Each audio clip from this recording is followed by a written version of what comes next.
मेरे प्रिय छात्र छात्राओं, आपको मेरा नमस्कार। और मैं आपके सामने फिर से हाजिर हूँ आपकी हिंदी की वर्कशीट को लेकर। हमारी वर्कशीट है 8। पाठ पढ़ना है हिमालय की बेटियाँ, हमारा नया पाठ है ये। और तारीख हमारी है 20/10/2020। यहाँ आपको अपना नाम, यहाँ अपने कक्षा अध्यापक का नाम। तो जैसा कि पाठ का नाम पढ़ के हमें लगता है कि हिमालय की बेटियाँ, तो हिमालय की बेटियाँ कौन कौन है, इस पाठ को हम जानेंगे। इस पाठ में हम जानेंगे, इस पाठ के लेखक हैं नागार्जुन। तो ये नया पाठ है हमारे लिए, इस नए पाठ को हमें पढ़ना है। तो आइए शुरू करते हैं हम इस पाठ को बिना देर किए। इस पाठ में लेखक नागार्जुन ने हिमालय से निकलने वाली नदियों को ममता भरी आंखों से देखते हुए उन्हें हिमालय की बेटियां कहा है। और उनके बारे में कहते हैं कि अभी तक मैंने उन्हें दूर से देखा था। बड़ी गंभीर, शांत, अपने आप में खोई हुई लगती थी। संभ्रांत महिला की भांति वे प्रतीत होती थी। उनके प्रति मेरे दिल में आदर और श्रद्धा के भाव थे। माँ और दादी, मौसी और मामी की गोद की तरह उनकी धारा में डुबकियां लगाया करता था। परंतु इस बार जब मैं हिमालय के कंधे पर चढ़ा तो वे कुछ रूप में सामने थी। मैं हैरान था कि यही दुबली पतली गंगा, यही यमुना, यही सतलुज समतल मैदानों में उतरकर विशाल कैसे हो जाती हैं। इनका उछलना, कूदना, खिलखिलाकर लगातार हंसते जाना, इनकी यह भावभंगी, इनका यह उल्लास कहाँ गायब हो जाता है मैदानों में जाकर। किसी लड़की को जब मैं देखता हूँ, किसी कली पर जब मेरा ध्यान अटक जाता है, तब भी इतना कौतूहल और विश्व में नहीं होता जितना कि इन बेटियों की बाल लीला देखकर। अब हमने ये गद्यांश पढ़ा, इसमें क्या कहता है लेखक कि जो नदियां हैं हिमालय से जो निकल रही हैं, चाहे वो गंगा है, यमुना है, सतलुज है, बहुत सारी नदियां हैं जो हिमालय से निकलती हैं। और लेखक ने इनको हिमालय की बेटियां कहा है और इनको अपनी माँ, दादी, मौसी और मामी कहा है, जिनकी धारा यानी नदी में उन्होंने डुबकी लगाई। और वो कहते हैं लेखक नागार्जुन कि जब मैं हिमालय के कंधे पर चढ़ा और इतनी ऊंचाई से जब मैंने नदियों को देखा, तो वो दूसरे रूप में मुझे नज़र आई। जो हिमालय से निकलते समय पहाड़ों से घूमती फिरती मस्ती करती हुई वो आती है, दुबली पतली वही गंगा यमुना। और जब मैदान में आती है तो कितनी बड़ी और विशाल हो जाती है।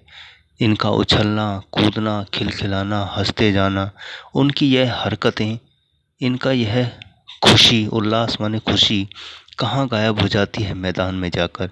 ये सवाल लेखक नागार्जुन कर रहा है कि जब वो पहाड़ से उतरती हैं, हिमालय से खूब इतराती इठलाती, आपने भी देखा होगा जब झरना ऊंचाई से गिरता है कितना अच्छा लगता है।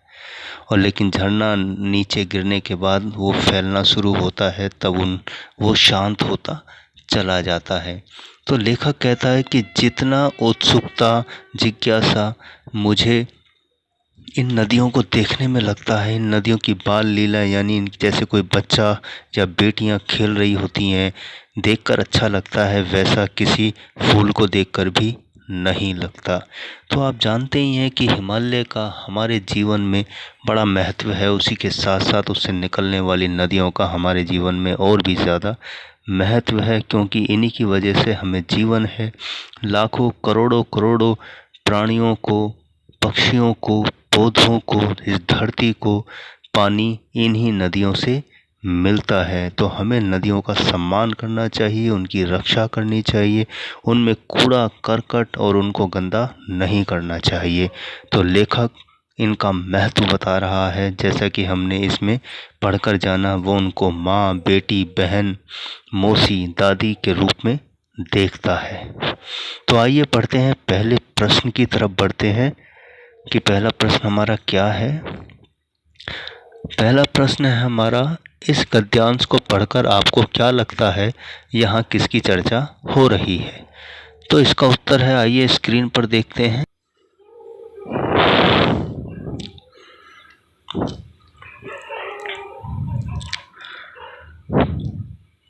दूसरा प्रश्न हमारा स्क्रीन पर है, इस गद्यांश में कौन कौन सी नदियों की बात की गई है?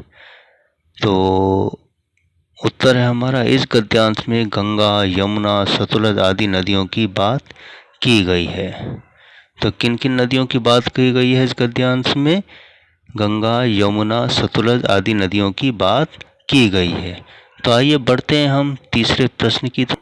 पहला प्रश्न हमारा स्क्रीन पर है, इसको हम देख लेते हैं कि इस पाठ गद्यांश को पढ़कर क्या लगता है यहाँ किसकी चर्चा हो रही है? तो उत्तर हमारे हिमालय से निकलने वाली तमाम नदियों की चर्चा हो रही है, जिनमें गंगा, यमुना, सतलज आदि नदियों की बात लेखक कर रहा है। तो यहाँ पर किन की चर्चा हो रही है? हिमालय से निकलने वाली नदियों की।